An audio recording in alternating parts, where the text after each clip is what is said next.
अभी आप सुन रहे हैं सुमन मलंगिया एंटरटेनमेंट को। डीजे सुमन मलंगिया शानदार प्रस्तुति।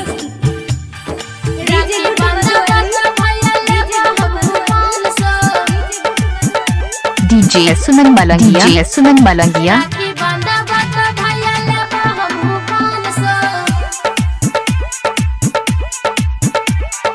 माँ लक्ष्मी रिकॉर्डिंग स्टूडियो बहेरी।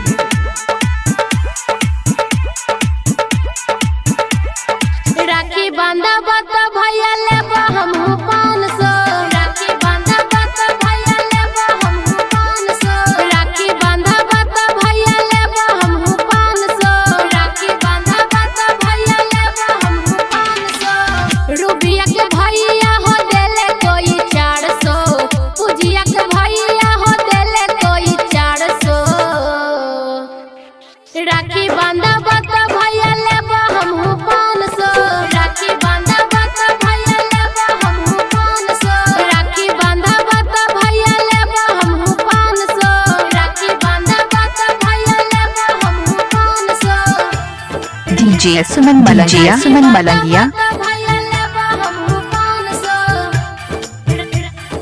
राखी बांधा बत भैया लेबा हमहू 500। राखी बांधा बत भैया लेबा हमहू 500। जल्दी से सुना न भैया, मुहवा के करे द मीठा। आरती देखाबे द भैया, माथवा में लगबे द टीका। माथवा में लगबे द टीका। जल्दी से सुना न भैया, मुहवा के करे द मीठा। आरती देखाबे द भैया, माथवा में लगबे द टीका। माथवा में लगबे द टीका।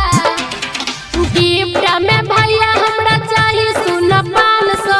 गिफ्ट में भैया हमरा चाही सुन 500। राखी बांधा बत भैया लेबा हमहू 500। राखी बांधा बत भैया लेबा हमहू 500। काजल के भैया हो देले कोई 400। नेहवा के भैया हो देले कोई 400। राखी बांधा बत भैया लेबा हमहू 500। राखी बांधा बत भैया लेबा हमहू 500।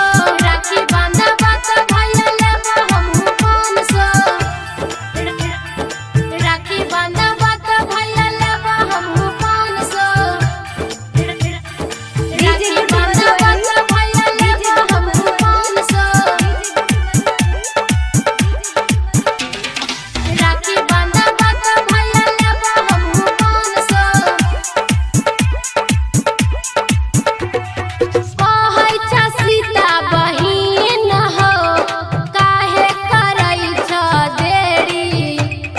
राइटर सुन रमेश जी, बांधे द राखी के डोरी।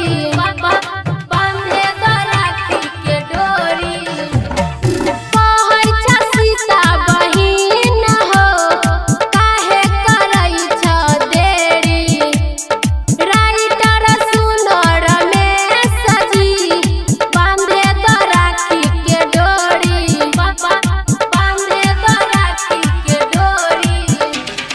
गिफ्ट में भैया सुना चाही हमरा 500।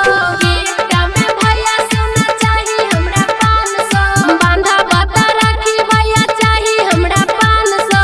बांधा बत राखी भैया चाही हमरा 500। बबली के भैया हो देले कोई 400। नेहवा के भैया हो देले कोई 400। राखी बांधा बत भैया लेबा हमहू 500। राखी बांधा बत भैया लेबा डीजे सुमन मलंगिया। राखी मोबाइल नंबर 88 82 43 23 08 है।